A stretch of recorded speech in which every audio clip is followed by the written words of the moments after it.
What is the one thing we all fear more than failure, more than judgment, more than pain itself? It's looking back on our lives from a distant future, only to be haunted by two words: what if? What if I had taken that chance? What if I had spoken my truth? What if I had been stronger, braver, wiser? This is the ghost of regret.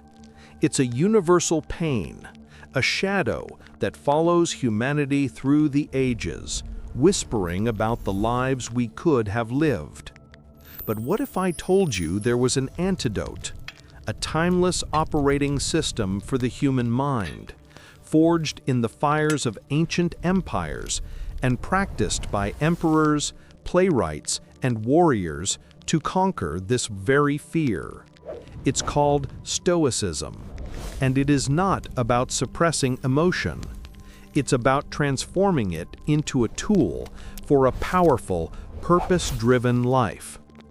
In this video, we will not just discuss philosophy. We will arm you with 5 practical, life-changing Stoic rules. These are not mere suggestions. They are pillars upon which you can build a life of such integrity and purpose that regret finds no place to take root. Stay with me and let's begin the work of building a life with 0 regrets. Our journey begins with the foundational principle of all Stoic thought. It's a simple idea, yet its mastery can change everything. It's called the dichotomy of control. The great Stoic teacher Epictetus said it best: "The chief task in life is simply this: to identify and separate matters so that I can say clearly to myself which are externals not under my control and which have to do with the choices I actually control." Think about every regret you've ever had. I guarantee it stems from this fundamental confusion. You regret that it rained on your wedding day. You regret a negative comment someone left on your work. You regret the state of the economy, the traffic, the way someone else behaved. All of these things lie outside the fortress of your will. They are not yours to command. The Stoic understands that our energy is finite. To spend it on things we cannot influence is the definition of insanity.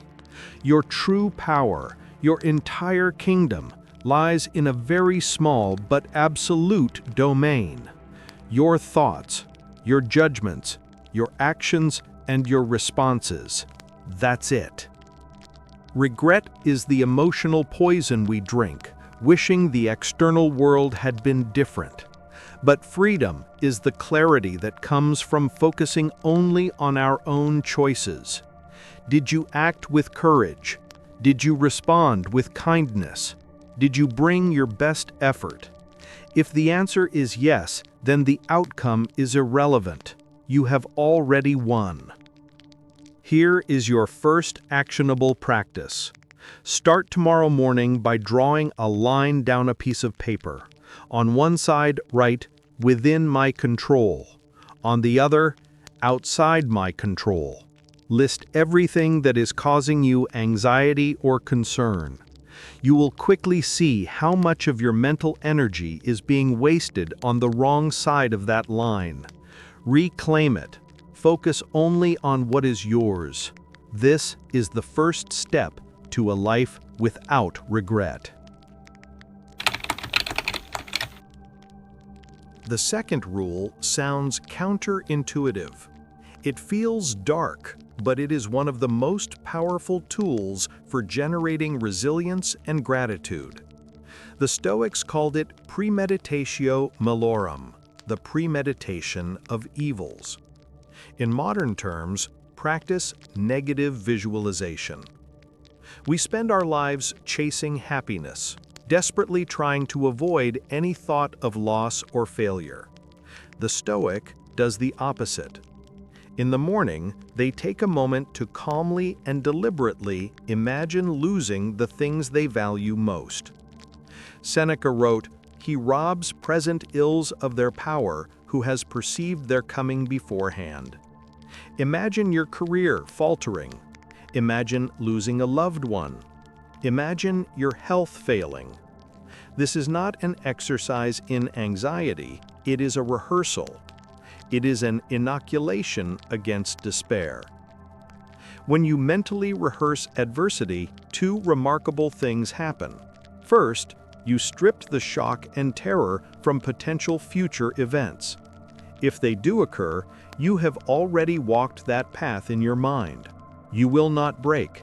You will respond with the calm strength of someone who was prepared. Second, and perhaps more importantly, you return to your present reality with a profound sense of gratitude. The coffee you are drinking, the person sleeping beside you, the strength in your body, these are not guaranteed. By imagining their absence, you feel their presence with a visceral, heart-wrenching appreciation. Most people take their blessings for granted until they are gone. The Stoic appreciates them every single day because they have already contemplated their loss. This practice starves regret. You cannot regret not appreciating your health if you are thankful for it every morning. You cannot regret unspoken words to a loved one if you feel the preciousness of their presence daily. So here is your second practice. Spend just 1 minute tomorrow morning. Close your eyes. Imagine one thing you cherish is gone. Feel the space it leaves. Then, open your eyes, look at it, and feel the overwhelming gratitude that it is still here. You are not just preparing for the worst, you are ensuring you fully experience the best. We are about to dive into the core of Stoic action, the virtues that guide every decision. If you are finding value in this ancient wisdom and want to continue building a stronger, more resilient mind, take a moment now to subscribe to the channel and turn on notifications.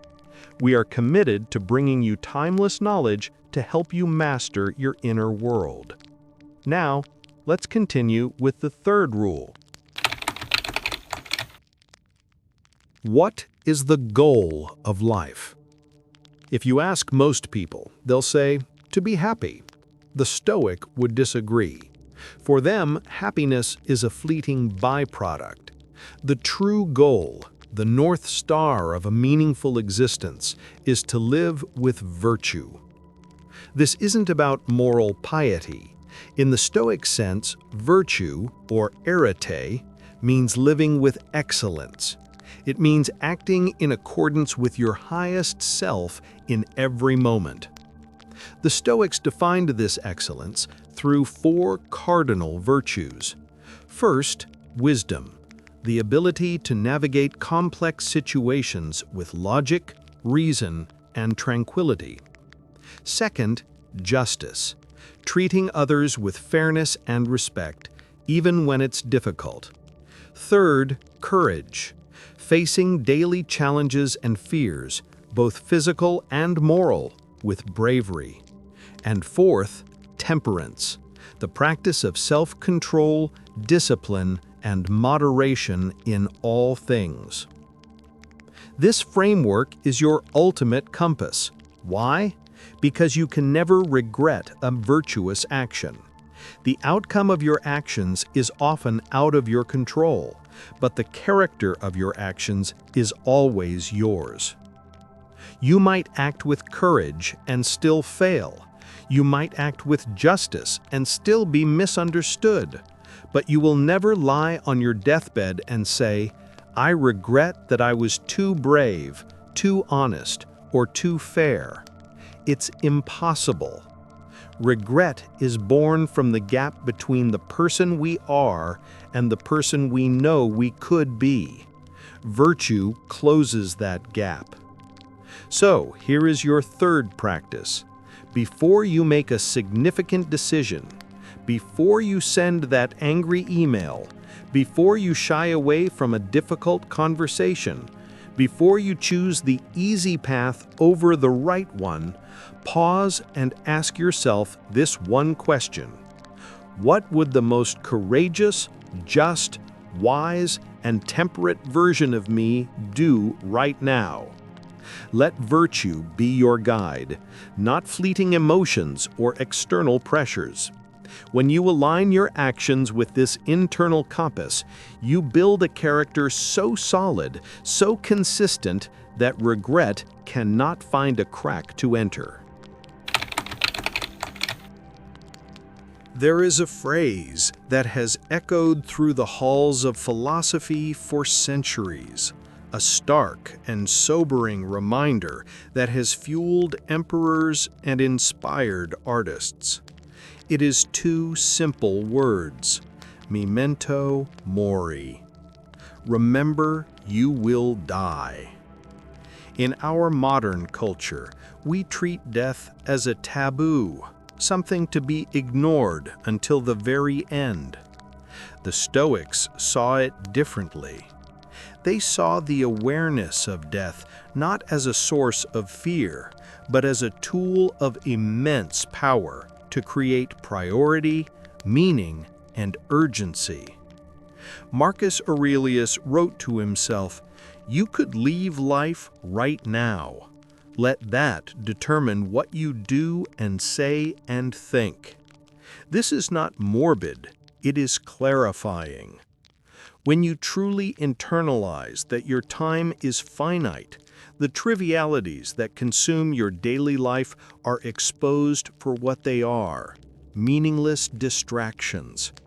The fear of what others think, the procrastination of your true calling, the petty arguments, the endless scrolling, all of it withers in the face of your mortality. Memento mori is a filter. It separates the essential from the non-essential. Living with this awareness pushes you to ask the real questions. Am I spending my limited time on things that truly matter? Am I being the person I want to be? If today were my last day, would I be proud of my actions?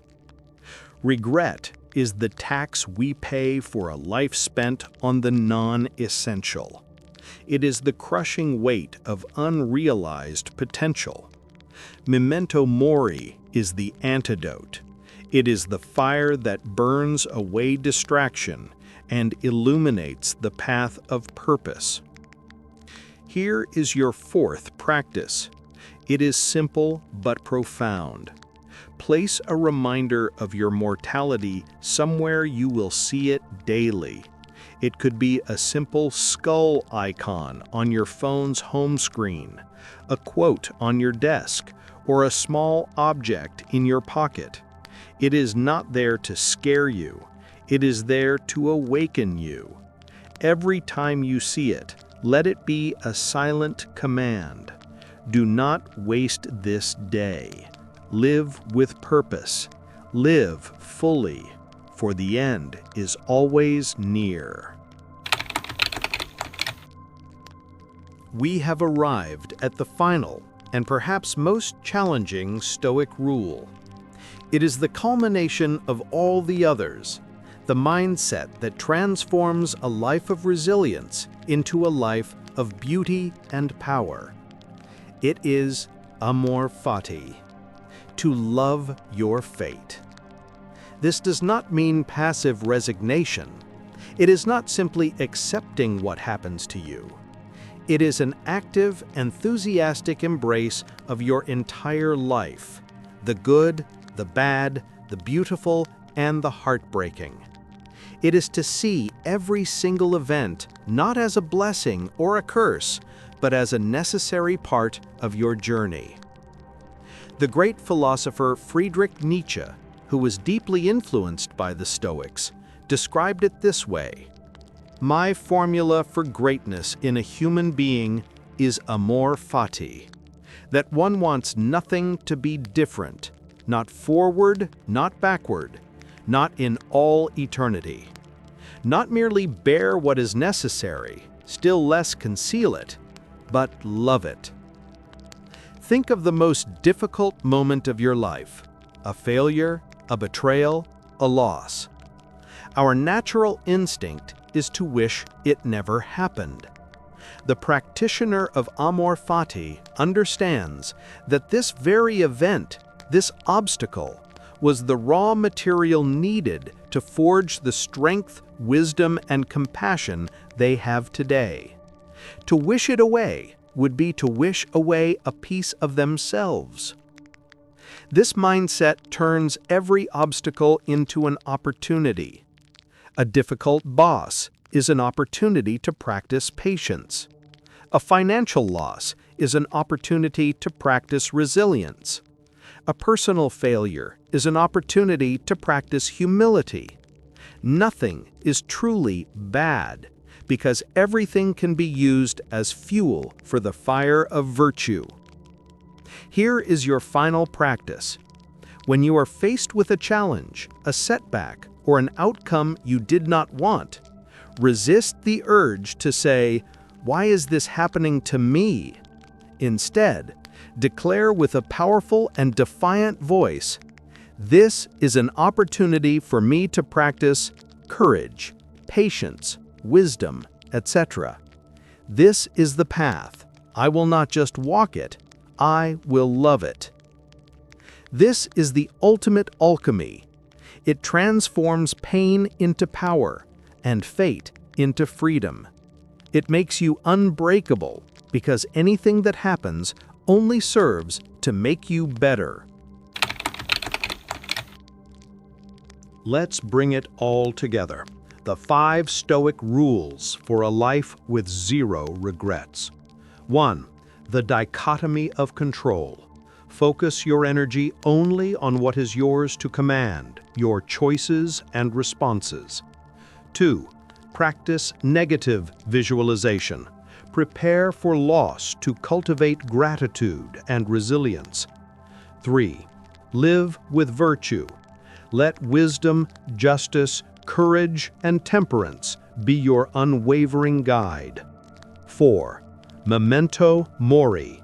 Remember death to live a life of urgency and purpose. 5. Amor fati. Love your fate and turn every obstacle into an opportunity. Regret is a choice. It is the result of a life lived by default, a life reacting to the world instead of acting from a core of inner strength. By adopting these Stoic principles, you are not just learning to live without regret. You are learning to live with power, purpose, and a profound, unshakable peace. The work is not easy, but the reward is the greatest prize of all. To reach the end of your days, look back on the totality of your life, the triumphs and the struggles, and say with a full heart, "I would not have it any other way." Now I want to hear from you. Which of these 5 rules resonated with you the most, and how will you apply it starting today? Share your commitment in the comments below. Your journey inspires us all.